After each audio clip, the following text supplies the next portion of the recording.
Hi, I'm Jennet Ingle, the 5 Minute Reedmaker. If you're watching this on YouTube, please go ahead and click subscribe for me, and that way you always know when I drop a new episode. And it makes it easier for other people to find my channel and to then become better, faster reedmakers and happier musicians. Thank you. I thought today I would answer a question that came up in Reed Club the other night. In Reed Club, we spend a lot of time just sort of scraping away and periodically popping up and saying, hey, my reed crow's like this. What would you do next? And the question came up, what do you do when you don't know what to do? If, for example, you weren't sitting in Reed Club, what are the things that you can do with a reed when it's just not great, you don't know why, and you need it to work? I have a couple of thoughts. So first, if you have been agonizing over this one reed for more than 5 or 10 minutes, and it's not getting better and nothing is changing, I would put it away. I would let it go into the case and think about its sins overnight and see if things feel different in the morning. It could just be that this is a terrible piece of cane. It could just be that you've worked it enough for one sitting, and that after it settles itself back down and regrows a little bit overnight in the way that reeds do, maybe things will feel different. So that's thought one. But let's say that you're picking up a reed relatively fresh, it is not quite ideal for you. Why? I would start by petting the kitty. It's never the wrong answer. It will always improve something, and it might be all that you need. I have another video on petting the kitty that is out, but effectively it's just finessing the sides and corners of the tip. All it is. Once you have done that, if you still determine that the reed needs something else, I might look at it through the lenses of structure, symmetry, and balance. These are the same lenses that I use to turn a day 1 reed into a day 2 reed. Effectively, they are as follows. Structure. Does this reed look like a reed? Does it look like my mental image of a reed? Does it look like the good reeds in my case? We understand that cane is an organic substance, that reeds are individuals one to the next, that just because a reed looks like a good reed doesn't mean that it's going to be a good reed. But we're talking about what do you do when you don't know what to do? Let's make sure it looks like a reed. Compare the proportions of tip and heart and windows to another reed in your case that you do like. Compare the overall length. Compare the measurement of the gutter of the rooftop, the bottom of the heart, the overall length of the reed. If you've got a micrometer, pull that out and compare the center of your heart, the sides of your tip to, again, to a good reed. You will almost always discover something from making this kind of analysis. I especially like to look at the transition area between the heart and the tip. How steep is it? That is, how strongly is it cut in? What is the shape of that rooftop overall? Is it quite shallow? Is it quite steep? Structure is comparing it to other reeds and to your own sort of mental image of an ideal reed and seeing how it measures up and making it measure up.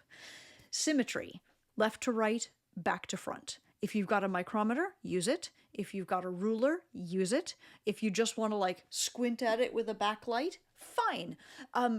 Nearly always, when you put your attention on the symmetry of the reed, you will find something to work on. Sometimes the rooftop will be like this and like this.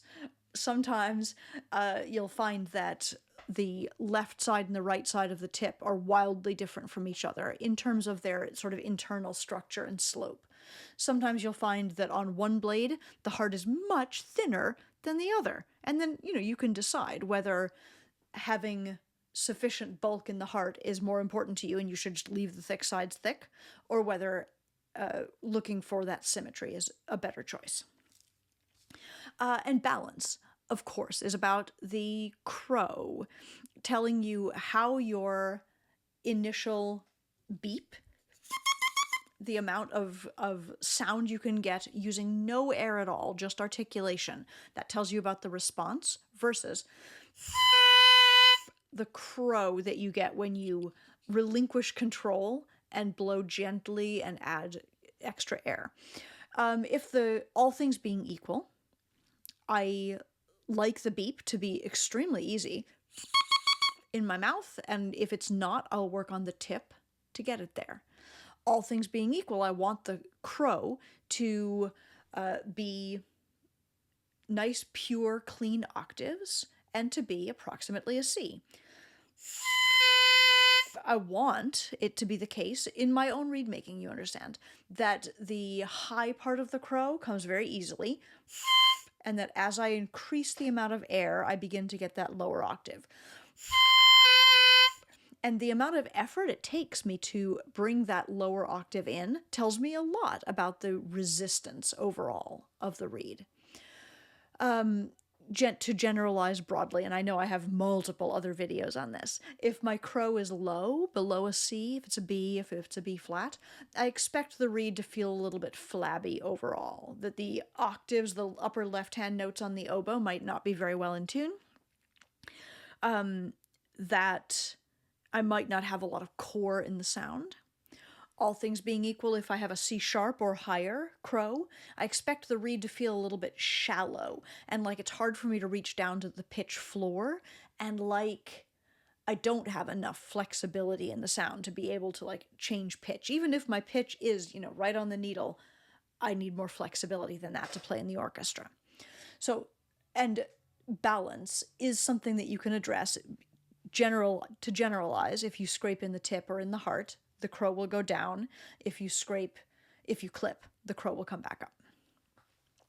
So those are the first things that I would think about. I'd pet the kitty. I would consider structure, symmetry, balance in this reed. And if none of those things seem to work, then I really want to put words on what is it I don't like about this reed. Is the reed too open? Is it too hard? If so, is it too hard in the response or too hard in the sustain? Is it too inflexible? Is it too flat? Is it too easy? What are the things about it that I really don't like? Sometimes I'll challenge my students to play the reed at me again, exaggerating the thing they don't like.